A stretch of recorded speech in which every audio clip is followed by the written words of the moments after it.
नमस्कार, स्वदेश चार देख रहे हैं आप। मैं हूं आपके साथ प्रशांत पांडे और अगले आधे घंटे आपके स्क्रीन पर आने को तैयार अब तक की बड़ी और अहम खबरें। सबसे पहले बात भारतीय अर्थव्यवस्था की।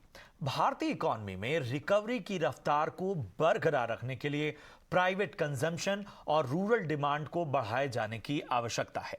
रिजर्व बैंक की ओर से भारतीय इकॉनमी पर जारी किए गए बुलेटिन में ये बातें कही गई। इसमें और क्या कुछ कहा गया है, हमारे सहयोगी अंकुर मिश्रा इसके बारे में पूरा ब्यौरा दे रहे हैं।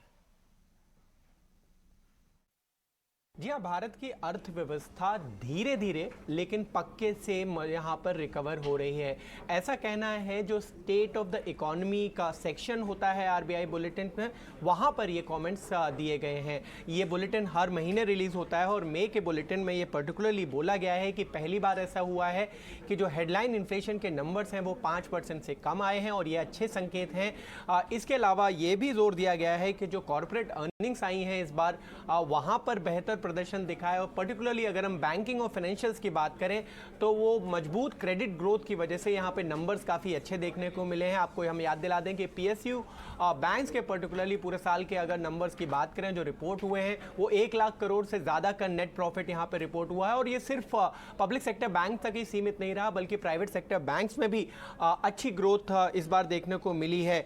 जीडीपी नंबर्स की बात करें तो यहाँ पर पूरे साल का अनुमान रिजर्व बैंक ऑफ इंडिया ने पिछली बार रिलीज किया था कि वो 6.5% तक का है।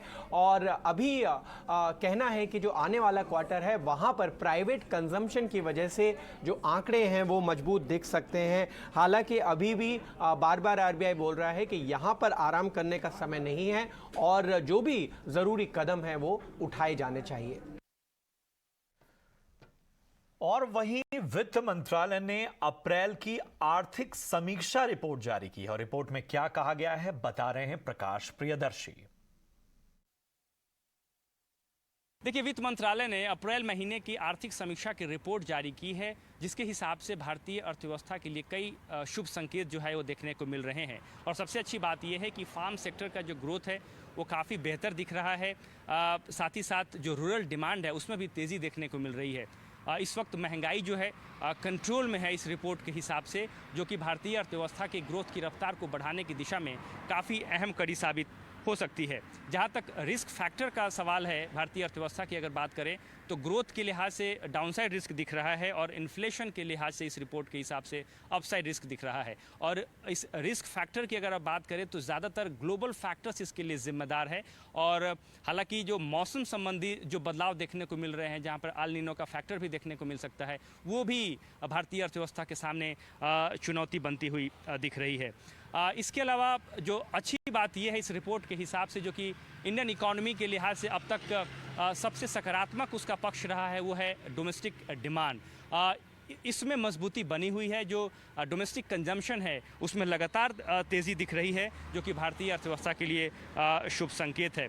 हालांकि इस रिपोर्ट के हिसाब से वित्त मंत्रालय ने ये कहा है कि अप्रैल महीने के ग्रोथ के हिसाब से पूरे साल के लिए जो आर्थिक ग्रोथ किस तरह की होगी उसकी भविष्यवाणी नहीं की जा सकती है, उसके अनुमान नहीं लगाए जा सकते हैं। लेकिन साल की शुरुआत में ही कई अच्छे संकेत देखने को मिल रहे हैं, जैसे कि इन्फ्लेशन कंट्रोल में है, फार्म सेक्टर का ग्रोथ सही दिख रहा है। इससे इस बात के संकेत मिल रहे हैं कि आने वाले दिनों में इंडियन इकोनॉमी के लिहाज से और सकारात्मक संकेत और अच्छी खबरें जो हैं वो देखने को मिल सकती है। चलिए बढ़ते हैं अगली खास खबर की ओर। 2000 की नोटबंदी को लेकर आरबीआई गवर्नर शक्तिकांत दास ने कहा कि 2000 के नोट को लाने का मकसद पूरा हो चुका है, इसलिए इसे वापस लेने का फैसला किया गया। It's a part of the currency management operations of the Reserve Bank. According to Section 27 of the RBI Act, the Reserve Bank is required to not issue notes which are excessively soiled, defaced, or damaged. Under that section, for a long time, the Reserve Bank has been following what is called a clean note policy. It was introduced with the primary purpose of replenishing the currency which had been declared, currency in the context of the 2016 November measure which was undertaken by the government at that time. That purpose has been fulfilled. Enough notes in circulation of other denominations. Even the circulation of 2000 rupee notes, as we have explained, has come down from its peak of 6,73,000 crores to about 3,62,000 crores. So it's come down by more than 50%, by about 50%. More than adequate quantity of notes available, already printed. We have more than adequate quantity of printed notes already available in the system, not just with the RBI, but also at the currency chests which are operated by the banks. So there is adequate stocks available. हमने ये date दिया है कि 30 सितंबर तक आप return करिए। 4 महीने की समय है, कोई जल्दबाजी की जरूरत नहीं है।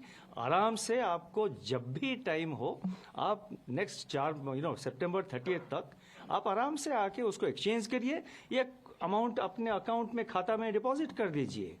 तो इसीलिए चिंता की कोई कारण नहीं है। Demand of the people, that is some of it will get deposited into bank accounts. Some of it will be exchanged. So what is exchanged across the counter, it goes back immediately. What is deposited in the bank accounts depends on the account holders and the customers. If they want to withdraw, they will withdraw. चलिए बढ़ते हैं आगे। 2000 रुपए के note वापसी का jeweller industry के साथ क्या कनेक्शन है? क्या 2000 रुपए के नोट का इस्तेमाल ज्वेलरी की खरीदारी में हो सकता है?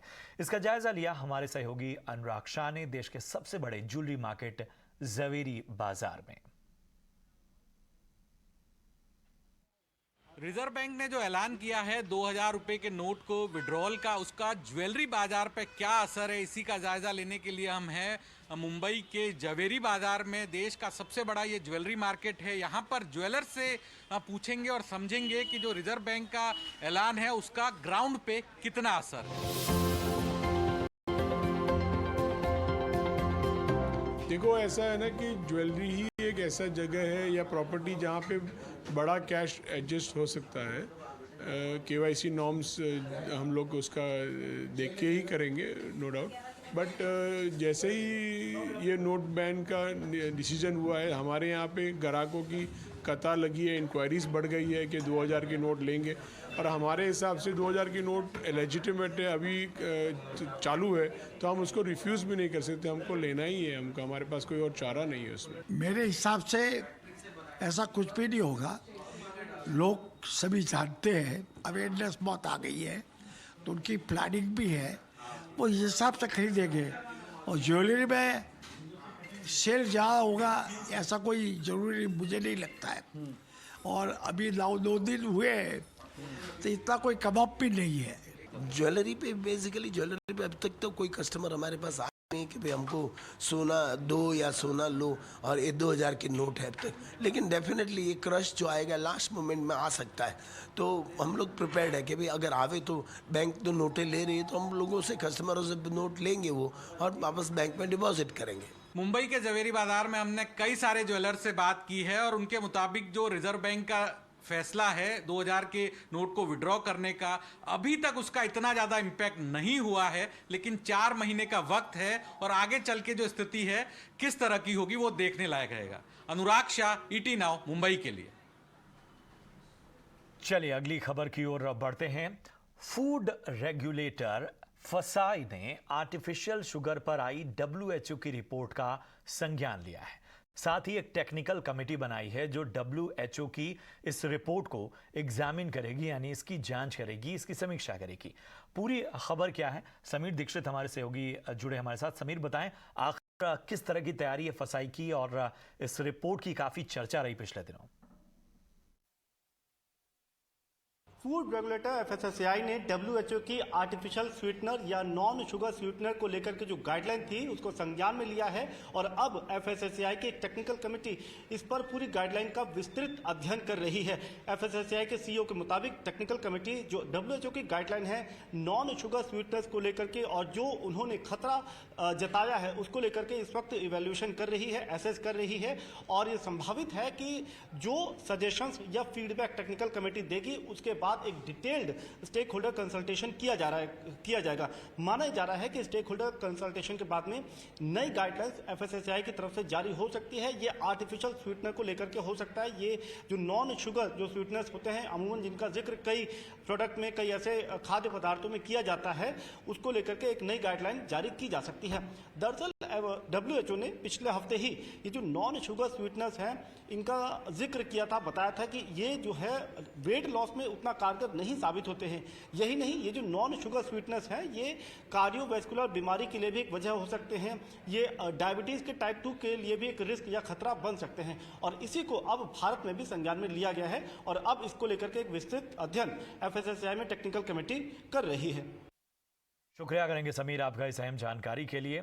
और इधर गो फर्स्ट इंसॉल्वेंसी मामले में एनसीलैट ने एनसीएलटी के आदेश को बरकरार रखा है। आदेश में लेसर्स को विमान वापस देने से मना किया गया है। पूरी खबर पर ज्यादा ब्यौरा दे रहे हैं समीर दीक्षित। गो फर्स्ट मामले में एनसीलैट ने एयरक्राफ्ट लेसर्स की याचिका पर आदेश देते हुए स्पष्ट कहा कि 10 मई 2023 को जो एनसीएलटी ने आदेश पारित किया था गो फर्स्ट एयरलाइन को जो मॉरेटोरियम की सुरक्षा प्रदान की थी और साथ ही साथ रेजोल्यूशन प्रोफेशनल की नियुक्ति की थी, उसको बरकरार रखा जाएगा। एनसीलैट ने अपने आदेश में स्पष्ट तौर पे कहा कि एनसीएलटी का आदेश बरकरार रखा जाएगा, लेकिन अगर कोई रिलीफ या राहत एयरक्राफ्ट लेसर्स चाहते हैं तो वो वापस एनसीएलटी का दरवाज़ा खटखटा सकते हैं। यही नहीं, जो जानकार है वो ये भी बताते हैं कि एनसीएलटी के अलावा अगर जो एयरक्राफ्ट लेसर्स हैं वो चाहें तो सर्वोच्च अदालत का भी दरवाज़ा खटखटा सकते हैं। लेकिन निगाहें इस पर टिकी हुई थी क्योंकि एयरक्राफ्ट लेसर्स 3 एयरक्राफ्ट लेसर्स ने एक संयुक्त याचिका एनसीलैट में दायर की थी इस बात को लेकर के कि उनके एयरक्राफ्ट जो तकरीबन 21 हवाई जहाज हैं जो गो फर्स्ट एयरलाइन के पास में है वो वापस दिए जाएं। इसको लेकर के एक विस्तृत सुनवाई हुई थी 2 सदस्यीय पीठ के यहाँ पर एनसीलैट की, जिसमें न्यायमूर्ति अशोक भी शामिल थे। उन्होंने विस्तृत सुनवाई करी, लेकिन बाद में ये फैसला दिया कि एनसीएलटी का जो आदेश है उसको बरकरार रखा जाएगा और ये अब विकल्प एयरक्राफ्ट लेसर्स के पास में है कि वो चाहें तो एनसीएलटी को दोबारा अप्रोच कर सकते हैं। लेकिन ये ज़रूर फिलहाल गो फर्स्ट एयरलाइन के लिए एक राहत की बात यहाँ पे नजर आ रही है। चलिए अगली खबर की ओर बढ़ते हैं। मुंबई ट्रांस हार्बर लिंक का 95% काम पूरा हो चुका है। इसके चालू होने से मुंबई और नवी मुंबई के लोगों का समय जो है वो सफर के दौरान काफी बचेगा। इसी सिलसिले में MMRDA के मेट्रोपॉलिटन कमिश्नर SVR श्रीनिवास से खास बातचीत की हमारी सहयोगी ऐश्वर्या पाटिल ने। MTHL प्रोजेक्ट इंडिया का सबसे बड़ा सी ब्रिज है 22 किलोमीटर्स। कंज्यूमर्स के पर्सपेक्टिव से टोल किस तरह का रहेगा, इस पे कितने व्हीकल्स एक टाइम पे फेरी कर सकते हैं या ट्रैवल कर सकते हैं और लोगों के लिए कितना आसान हो जाएगा। कुछ लोग कह रहे हैं कि 20 मिनट में आप मुंबई से नवी मुंबई जा सकते हैं और पुणे के लिए 90 मिनट्स का क्लेम किया जा रहा है कई सारे रिपोर्ट्स में। तो किस हद तक ये सब सही है, आप इसके बारे में कुछ बताएं। एक्चुअली इसके बारे में बोलना अभी उचित नहीं है क्योंकि अभी काम बाकी है, लेकिन ये काम हमारा उम्मीद है कि इसका काम पूरा हो जाएगा by November December this year.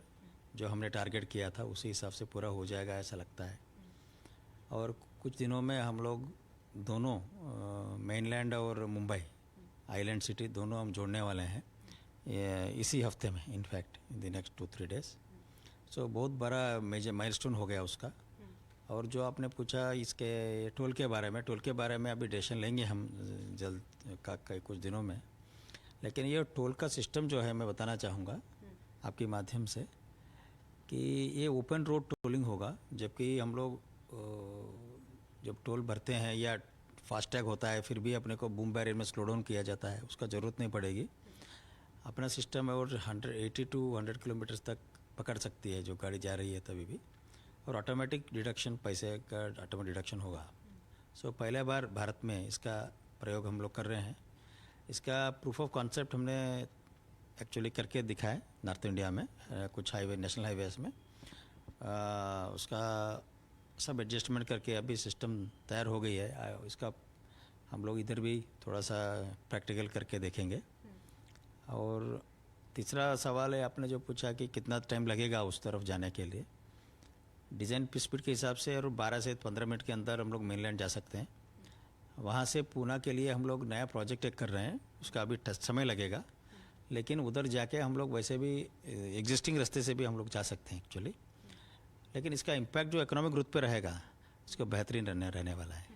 तो आखिरी सवाल, मतलब अगर ये आगे का जो मुंबई से पुणे वाला जो नया प्रोजेक्ट होगा उसके बाद शायद 90 मिनट्स में पहुंच पाएंगे हम? यस, अबाउट 100 मिनट्स में तो होना चाहिए, ऐसा लगता है। और जो लोग अपनी कार्स नहीं लेके जा सकते उनके लिए पब्लिक ट्रांसपोर्ट भी आप देख सकते हैं या इस रूट पे किस तरह का?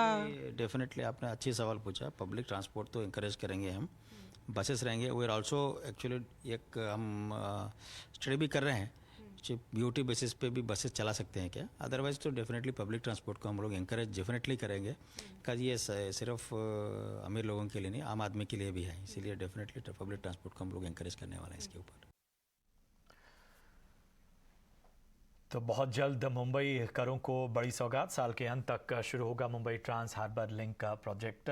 और अब राजनीतिक खबरों का रुख करते हैं। कर्नाटक में कांग्रेस की जीत के बाद विपक्ष 2024 में बीजेपी को टक्कर देने के लिए बैठकों का दौर जारी है और इसी सिलसिले में बिहार के मुख्यमंत्री नीतीश कुमार ने राहुल गांधी और कांग्रेस अध्यक्ष मल्लिकार्जुन खड़गे से मुलाकात की। कांग्रेस अध्यक्ष के घर पर हुई बैठक में विपक्षी एकता को मजबूत करने के लिए रणनीति पर चर्चा हुई। इसके लिए आगे सभी दलों की बैठक करने का फैसला हुआ। बैठक की तारीख जगह 2 से 3 दिनों में तय करने की बात कही गई है। बैठक में ज्यादा से ज्यादा विपक्षी नेताओं को आमंत्रित किया जाएगा। आज की मीटिंग के बाद कांग्रेस अध्यक्ष खड़गे ने अपने ट्वीट में कहा कि लोकतंत्र की मजबूती ही हमारा संदेश है। और वहीं राहुल और कांग्रेस नेताओं के साथ नीतीश कुमार की मुलाकात के बाद बीजेपी का भी रिएक्शन आया है।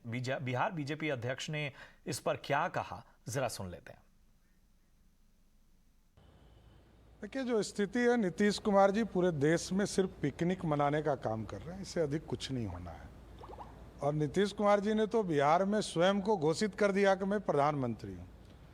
हमको लगता है सपना में उन्होंने प्रधानमंत्री का ओथ भी ले लिया और दरभंगा में जाकर घोषणा भी कर दिया कि मैं प्रधानमंत्री हूँ। तो अब तो कुछ बचा भी नहीं है, तो दूसरी पार्टियों से मिलने का उनको फायदा क्या है। बिहार की जमीन पूरी तरह खसक चुकी, बिहार में अब उनको खाता खोलना भी मुश्किल होगा। और ये जो डर डर घरे घर घूम रहे हैं, इससे कोई फायदा उनको नहीं मिलने वाला। बिहार की राजनीति में नीतीश कुमार जी अब अप्रासंगिक हो चुके हैं। और चलिए अब बात पीएम मोदी के ऑस्ट्रेलिया दौरे की। पापुआ न्यू गिनी के दौरे के बाद पीएम मोदी ऑस्ट्रेलिया पहुंच गए हैं। सिडनी में उनका भव्य तरीके से स्वागत हुआ। सिडनी में मौजूद भारतीय समुदाय ने गर्मजोशी के साथ प्रधानमंत्री का स्वागत किया। उन्होंने वंदे मातरम के नारे भी लगाए। सिडनी के ओलंपिक पार्क में 20,000 से ज्यादा भारतीय मूल के लोगों को प्रधानमंत्री संबोधित करेंगे।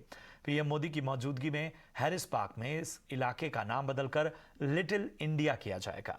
इसके साथ ही पीएम मोदी अपने 2 दिवसीय दौरे पर ऑस्ट्रेलिया के पीएम एंथनी अल्बनीज के साथ बैठक करेंगे। इसमें आपसी संबंधों को और मजबूत बनाने पर फोकस होगा। पीएम मोदी के दौरे से पहले ऑस्ट्रेलिया के पीएम एंथनी अल्बनीज ने बयान जारी कर भारत के साथ द्विपक्षीय संबंधों यानी बायलैटरल रिलेशंस को मजबूत बनाने की बात कही।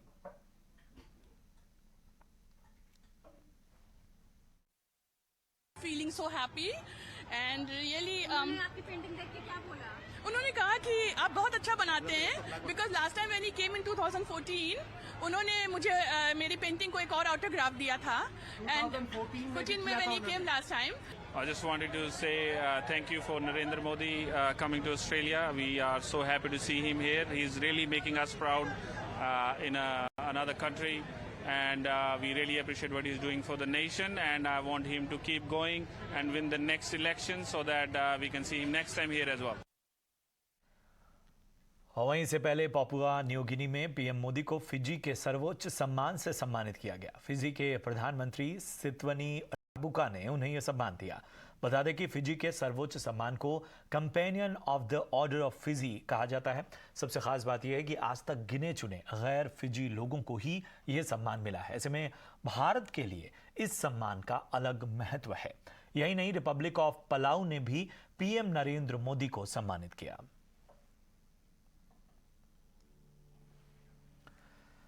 और चलिए अब बात श्रीनगर में हो रही G20 बैठक की। G20 टूरिज्म वर्किंग ग्रुप की बैठक आज से शुरू हो गई। बैठक में 60 देशों के डेलीगेट्स हिस्सा ले रहे हैं।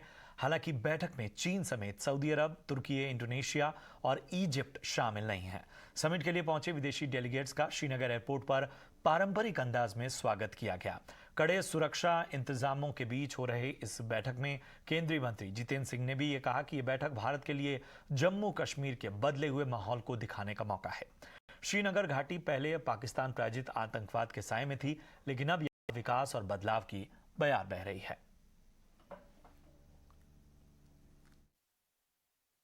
जिस तरह से यहाँ पर G20 की इवेंट मुनक्कद की गई है, मुझे लगता है एक तो ये तो पैगाम है ही है कि जिस तरह से मेन स्ट्रीम एक्टिविटी बाकी हिंदुस्तान में हो रही है, उसी तरह से जम्मू कश्मीर में भी, श्रीनगर में भी।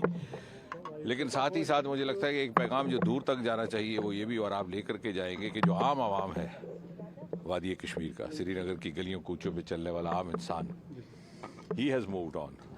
वो मोदी जी की इस यात्रा का हिस्सा बनकर के आगे बढ़ना चाहता है, क्योंकि हम ये ना भूलें कि कश्मीर का नौजवान बेहद ज़हीन है, आकांक्षी है, एस्पिरेशनल है, फॉरवर्ड लुकिंग है।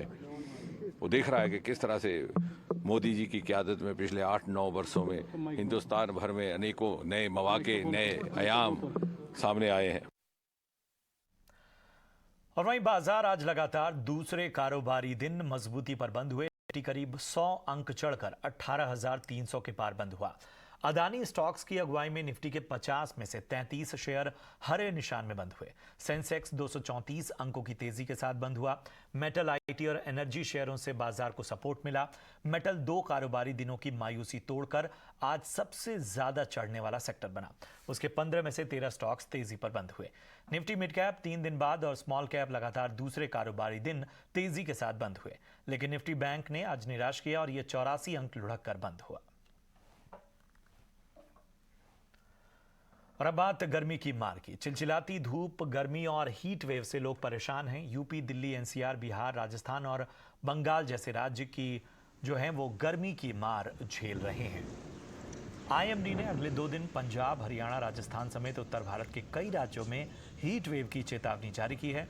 मौसम विभाग के मुताबिक फिलहाल हीट वेव से राहत मिलने की उम्मीद नहीं है। दक्षिण पश्चिम और उत्तर पश्चिम की ओर से चल रही गर्म हवाओं की वजह से दिल्ली एनसीआर में कल सीजन का सबसे गर्म दिन रहा। वहीं दिल्ली में औसत तापमान 43 डिग्री के पास रहा, जो इस सीजन का सबसे गर्म दिन रहा। बहुत ज़्यादा परेशानी हो रही है। यहाँ पे घूमने आए थे, गर्मी बहुत ज़्यादा लग रही है। बस में भी गर्मी लग रही है, ट्रेन में भी लग रही है। काफ़ी बार नींबू पानी पी चुके हैं गर्मी से बचने के लिए, डिहाइड्रेशन से बच सके। ताकि यहाँ इतना डिहाइड्रेशन का भी बहुत शायद प्रॉब्लम होगा, शायद बच्चों को भी डिहाइड्रेशन इतना सारा है। और ये जैसे कि आप देख सकते हैं इतनी गर्मी है, कैप वगैरह और ये वाइट टी शर्ट, ब्लैक का तो उपाय नहीं है, ब्लैक पहनेंगे तो इतना गर्मी होगा, इसलिए वाइट और ऊपर से एक कैप गर्मी से बचने के लिए। और ये जो तस्वीरें आप देख रहे हैं, ये चंडीगढ़ की तस्वीरें हैं। आप साफ तौर पर देख सकते हैं किस तरह से धरती तप रही है और लोग इस चिलचिलाती हुई हीट वेव, धूप और गर्मी का सामना करते हुए अपने रोजमर्रा के कामकाज निपटा रहे हैं। चंडीगढ़ की ये तस्वीरें बता रही हैं कि सूरज की तपिश के आगे आदमी लाचार है। अपने आप को सुरक्षित रखने पर लोगों का जोर है। छात्र हों, आम लोग हों, सभी परेशान हैं। और वहीं मौसम विभाग के मुताबिक अगले 2 दिन तक गर्मी से राहत मिलने की उम्मीद नहीं है। दिल्ली में सामान्य से 3 डिग्री ज्यादा तापमान दर्ज किया गया। कल का अगर आप मौसम देखते हैं तो आपका Rajasthan, south UP, north MP और बिहार, झारखंड, इन सभी इलाके में हीट वेव स्थिति पहुंची थी। और आज का जो हमारा चार्ट्स में दिख रहा है कि आपका नॉर्थ वेस्ट इंडिया में धीरे धीरे राजस्थान में टेम्परेचर्स गिरने लगे हैं। यही ट्रेंड, यही हम धीरे धीरे एक्सपेक्ट करें। कल से हमारा बाकी north west India, north India, east central India में वो स्थिति आ जाएगी। तो अगर हम पूरा लार्ज स्केल में देखते हैं तो आज भी हमारा हीट वेव का स्थिति रहेगा Delhi, south Haryana, south UP, north MP, Jharkhand, Bihar और बंगाल में। कल से हम क्योंकि एक फ्रेश वेस्टर्न डिस्टर्बेंस उम्मीद कर रहे हैं, जिसके चलते upper level, medium level clouds आ जाएंगे, तो आपका टेम्परेचर धीरे धीरे गिरने लगेगा। और इधर अमेरिका की दिग्गज रिटेल कंपनी वॉलमार्ट भारतीय सप्लायर से खिलौने, साइकिल और जूते खरीदने पर विचार कर रही है। कंपनी का टारगेट भारत से अपना एक्सपोर्ट 2027 तक 10 अरब डॉलर तक बढ़ाने की योजना है।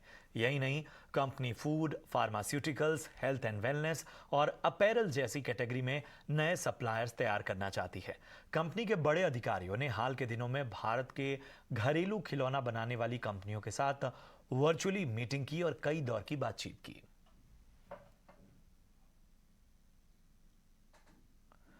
और NHAI ने महज 100 घंटे में 100 किलोमीटर सड़क बनाकर अनोखा वर्ल्ड रिकॉर्ड कायम किया है। National highway authority of India ने गाजियाबाद से अलीगढ़ के बीच ये सड़क बनाई है। 19 मई को NHAI की टीम इस उपलब्धि को सेलिब्रेट करती नजर आई। ये रिकॉर्ड NH34 पर बना है। इस पूरे काम में 2000 मजदूरों ने बिना रुके 100 घंटे में 100 किलोमीटर लंबी सड़क बना डाली। इससे पहले 100 घंटे में 75 किलोमीटर लंबी सड़क बनाने का वर्ल्ड रिकॉर्ड बनाया गया था। और चलिए इसी के साथ इस बुलेटिन में इतना ही। दीजिए इजाजत। आप देखते रहिए ET नाउ स्वदेश। नमस्कार।